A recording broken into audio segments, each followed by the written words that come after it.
Welcome in everyone. Thanks for joining me today.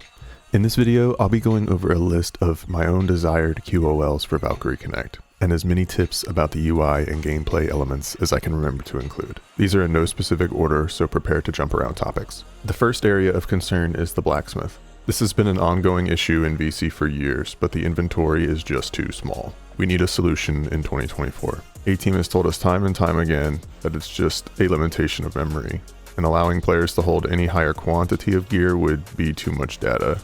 My solution? Offer more free storage and break up the boxes. And you can start with costume storage. While in the Blacksmith, you can search this SP dot in parentheses and find all of your costume and special gear. I don't even have that many in my regular storage. At this point, I've moved almost all my costumes and special gear to the dumpster, where they sit and just don't do anything. In my opinion, there should be a free offered storage just for costumes and SP gear. Anything with this little shirt symbol should be valid to go in. And in an ideal world, that storage would be freely accessible without actually having to put it into your main inventory. If something was in the costume slot, it could just be used from there. Another QOL that I wish was in the game was better auto options for the default Blacksmith, or at least a better way of informing the player of what's being included. The default things to include in the recommended list is probably not what you want it to be, but the game doesn't tell you that. If you want to be sure that you're using the right things when you batch sell and batch fuse, then you have to come into your settings. For fusion, this is what I would normally recommend. Not to have any normal gear in there because you'd rather be selling 1 and 2 star normal gear. By default, only 3-star fusion is selected. Why they did that, I don't know. Aside from normal gear, just have the rest of it filled out, and be sure to include any other storage options that you have as well, because those are not included by default. Eventually you'll get to a point here, but for the time being, if you're a new player, don't be selling any of your fusion gear, but eventually the 1-stars do start to stack up if you can't consume them quickly enough. And at a certain point, people have enough 3, 4, and 5-star gear that they are able to sell their 2-star fusion gear as well. But most people wouldn't be selling fusion gear. I would, however, tell you that almost all 1 and 2-star normal gear can be sold freely without concern. I don't think there's really any 2-star normal gear that you need to worry about anymore, with the exception of being super early game when you don't have any gear at all, but even then you don't use that gear for very long. For the bottom half, I would also argue that you're pretty free to sell all 1 and 2-star reforged gear, since with the exception of maybe a few accessories, there's no reason for definitely 1-star gear and maybe 2-star gear, even for a newer player. If you're a brand new player and you are concerned, then just keep your 2-star reforged gear, but I don't even think there's much of a need to use it nowadays. Include all your sell gear and all the storage options that you have, and those should be good to go. A final note about the Blacksmith that I'd like to include is there should be a way where we can see the number of an item in our storage. So I'm in my storage at the moment, and if I go to this item in particular, I have 3 in storage and 7 in main. At this point, I don't understand why Ateam can't just have a box for held in main inventory and then another box for held in storage. Then what's the point of moving it over to storage? You don't give us enough inventory to let everything stay in the inventory, but then you don't let us see what we have to put into storage to know if it's there. Just as example, I'm going to reforge this one up. So I could use as many copies from here as I wanted, but you can do a batch reforge from different resources, so I could go to the other storage and grab some from here if I wanted to. But for the time being, I'm going to be saving as many copies as I can and using 8 knives. Another tip is favorite your good gear, because bad things can happen. Don't end up like me, where you lose actual good gear because you batch something and you didn't check over and things happen. It can happen to you. Just favorite your gear. It will protect them. Now remember, we have our auto options set for fusion, and here's how I would start doing this. I would do it this way up to skill level 4. From skill level 3 to 4 bronze knives get you 100%, but if you take off one of them, it only drops it to a 90%. So if you're feeling a little risky and want to save a knife, go for it. When you go to skill level 4 to 5, I would recommend you briefly take off skill 1 and 2 gear, and from here it should generate 5 gold skill knives to get you 100%. Now if it doesn't, then you know you're out of gold knives. And now I know I'm out of fusion gear because nothing's coming up there. Okay, let's move on from the Blacksmith and start talking about stuff on the heroes page. Recently, Ateam has done a great job starting this advanced filter system, but it is by no means complete. A few key filters needed are skill gauge down and skill gauge down nullify, stab debuff nullify, and ignore barrier shields and counterattacks.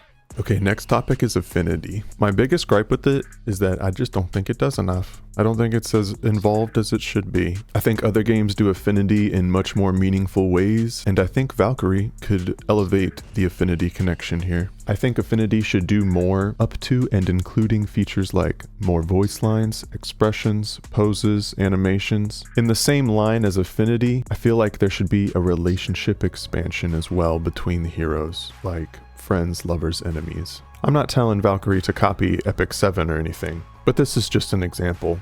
But the fact of the matter is what does Affinity do for you in Valkyrie? It only lets you promote from 5 to 6 star. The whole feature is just introduced so people can go to 6 star. And here's my tip for when you're having to farm Affinity. Farm Ymir S2. Come to the filters and search by not max affinity. Have at least one carry who can solo the boss anyway. Depending on how strong you are, you may need more than one carry, but bring as few carries as you need to farm the most affinity as possible. Auto gear off recommendations, gear on all gear slots and reset.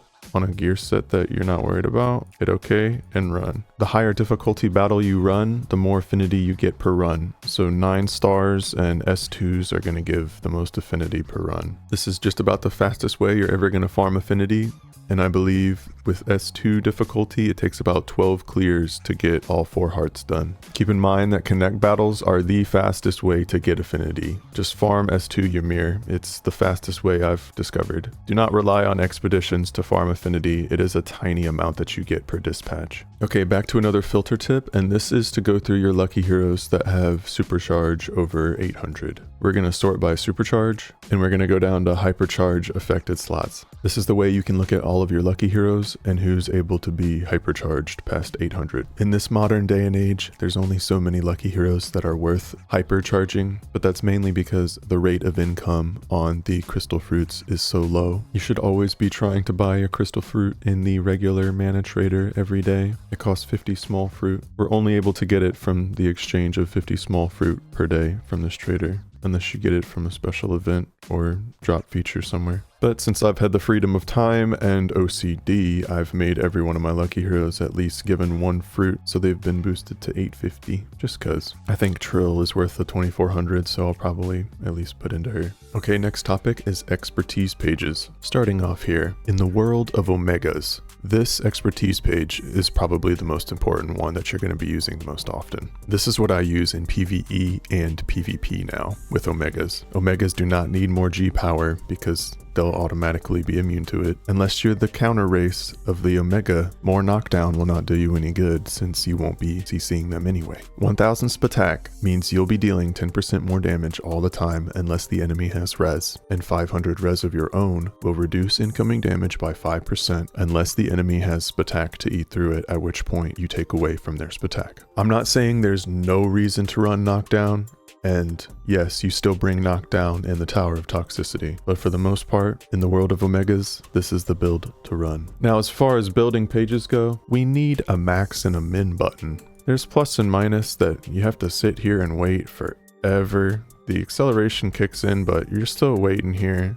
When you have to build hundreds of people's pages and 2 pages per hero, it just takes too long. You know, you can just have your max button, put it right here, and then put a min button over here. I know you have to have so much fidelity and space on the screen for certain buttons, but we just need a max of a stat button. Let us put the stat to 1000 in 1 click, please. Don't take our time in this. We don't want to be here that long. Moving on to another quality of life is a pity system for odd chests. I cannot tell you how many thousands upon thousands of chests I've opened, only to miss the special gear from that cycle. This is the most demoralizing spam clicks you can do. A UI tip while you're using, if you double click skip, it will automatically go through everything. So that's really helpful when you're opening 99 at a time.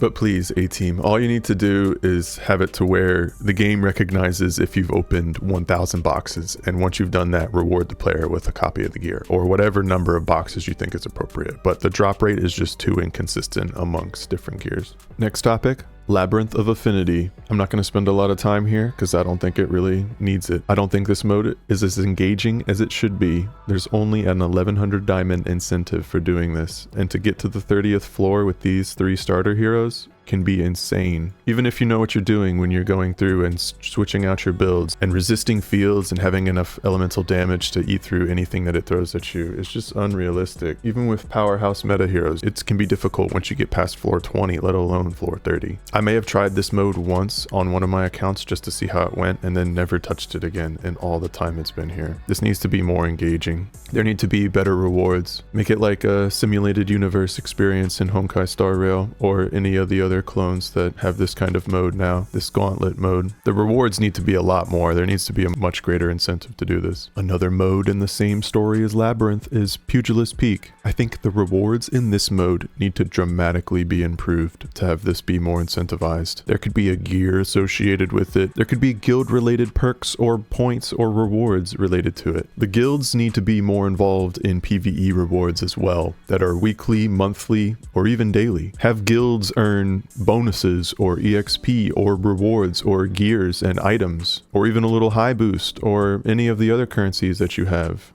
on a weekly schedule. Have the guilds be incorporated in these rewards rather than it just be a tiny trickle of diamonds to the individual player. Have these bosses scaled up to a guild standard and then have the guild fight it. There's so much that could be done with this. This is just not engaging. I think I've did this twice, earned like 30 or 40 diamonds for a random attempt and moved on. Moving on to event traders. And not this Halloween one specifically, but all of them. A QOL for me would be if every one of them had stam boxes purchasable. Players need more access to stamina, and I think if you're going to keep us at a 1500 stamina cap, you should at least let players keep accumulating more stamina. There have been a few event traders where there's 999 stam boxes purchasable, and it's been a way for players to stockpile when they can farm that event. The only other way you're going to get stam boxes every day is if you buy them from the Connect Trader. You can buy 5 per day, and you should be. Another quick note just happened in the Connect Trader that they've added the progenitor farm materials here for the Aeon Right weapons, so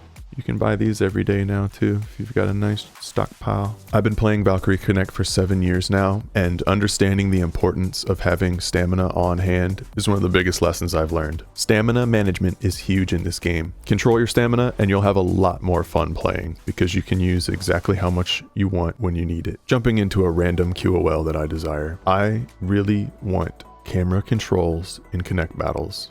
I really don't want this predetermined panning camera movement all the time. What I want is the camera to sit at this angle at this distance and not move, but you can't do that. I would like the camera to be stable in the back here, but even if you hold it, it just starts moving within a second. Moving on to another Connect battle related QOL, there should be a way to deselect the usage of limit bursts while on auto. We've asked for this before and Ateam has pushed back on it, but there really should be, because in longer fights, if I wasn't having Sin use Black Hole, just not doing much and just interrupting everybody else's period to do damage, then the auto clears could be much faster. Since I don't bring an apocalypse burst to this team, limit bursting doesn't do me any good. It is not worth the time that they spend wasting in the animation every time they do it. It would be beneficial to the player if I could leave auto on for action skills and turn it off for limit bursting. If that got added,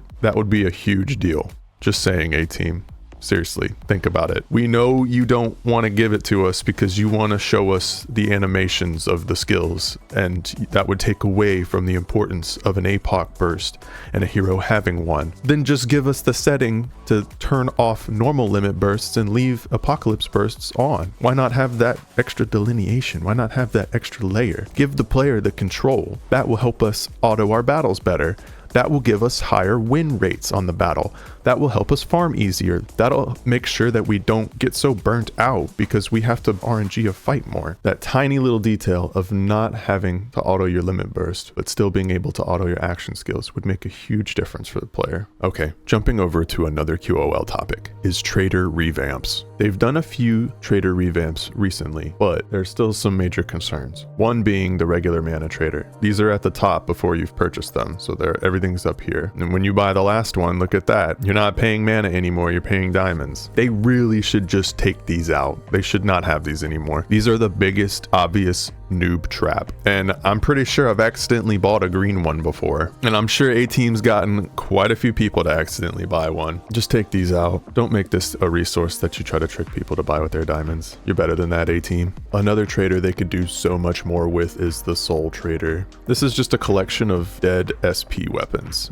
that you really don't use at all. These are all the gears, they're SPX forms that are cluttering my storage and don't have their own special storage space like we talked about. Now, it's great that you can buy the high rune box per day, but I have 200,000 of this currency. Give me something else I can buy with this on a weekly basis, a daily, a monthly. It doesn't matter to me. Let me spend it on something. How about like 200 souls on a stack of 3 high boost or something? Give me something. Let the player have more access to the resources that they care about. Please. Final trader to touch on is the guild trader. This just needs an overhaul. We need all that guild spice. We need more juice in the guild tank. There needs to be more. It could be so much more. Guild coins could let you buy special guild gears. Guilds need a revamp altogether. But never buy this rune box for the 5,000 guild coins. You need guild coins for your awakenings. Never buy this. That is too much. And one final thing that I will note that actually already got done was I wished that Ushering of the Stars became permanent, and now what they've done is they have them on a rotating cycle. We have Noah and Erd leaving in 2 days, and Freya just came, will be here a couple weeks. I think Ushering of the Stars and Ushering of Eternity are in a great spot now. Farming EX is much more tolerable. Thank you all so much for joining me today. I hope you got to learn something. Tried to include as much info as possible. I am back on the Valkyrie Connect grind. I apologize for the long delay. We're going to be cranking out some videos though. I'm going to have a guide on Heroic Wanderer coming out soon. I've now cleared 5 realms of that, so I'm ready to help others. Thanks for joining me today, everyone, and until next time, Foots out. Cheers.